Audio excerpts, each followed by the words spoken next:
ఫెంగ్ she ప్రకారం మంచి మనుషులను జీవితంలోకి ఆకర్షించాలా? కొన్ని మార్పులు చేయడం ద్వారా ఇంట్లో సానుకూల శక్తిని పెంచుకోవచ్చు. సానుకూల సంబంధాలు బలపడతాయి. మనం నివసించే ఇంటి పరిసరాలు మన జీవితంపై ప్రభావం చూపుతాయి. ఫెంగ్ షీ ప్రకారం ఇంటిలోని శక్తి మన సంబంధాలను ప్రభావితం చేస్తుంది. ఇంట్లో సానుకూల శక్తిని పెంచడం ద్వారా మంచి స్నేహితులు, ఆత్మీయులను జీవితంలోకి ఆహ్వానించవచ్చు.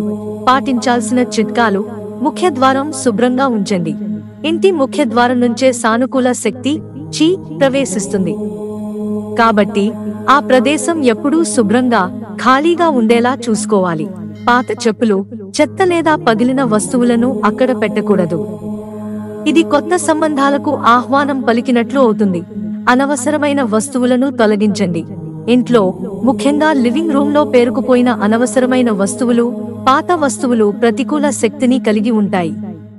వీటిని తొలగించడం వల్ల ఇంట్లో శక్తి ప్రవాహం మెరుగుపడుతుంది. అప్పుడు కొత్త ఆలోచనలు, కొత్త వ్యక్తులు మీ జీవితంలోకి సులభంగా వస్తారు. రంగుల ప్రాముఖ్యత: ఇంట్లో గోడలకు లేత రంగులు, ముఖ్యంగా పసుపు, ఆకుపచ్చ వంటి రంగులను వాడటం వల్ల సానుకూల వాతావరణం ఏర్పడుతుంది. ఇవి ప్రశాంతతను, ఆనందాన్ని సూచిస్తాయి. అటువంటి వాతావరణం మంచి మనసున్న మనుషులను ఆకర్షిస్తుంది. మొక్కలు పెంచండి. ఇంట్లో కొన్ని ఇండోర్ మొక్కలు పెంచండి.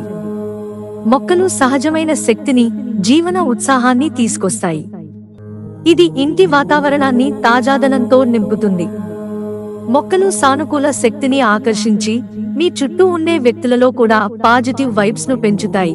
ప్రకాశవంతమైన కాంతి: ఇల్లు ఎల్లప్పుడూ ప్రకాశవంతంగా, వెలుతురుతో ఉండేలా చూసుకోవాలి. చీకటి మూలలు ప్రతికూల శక్తిని పెంచుతాయి.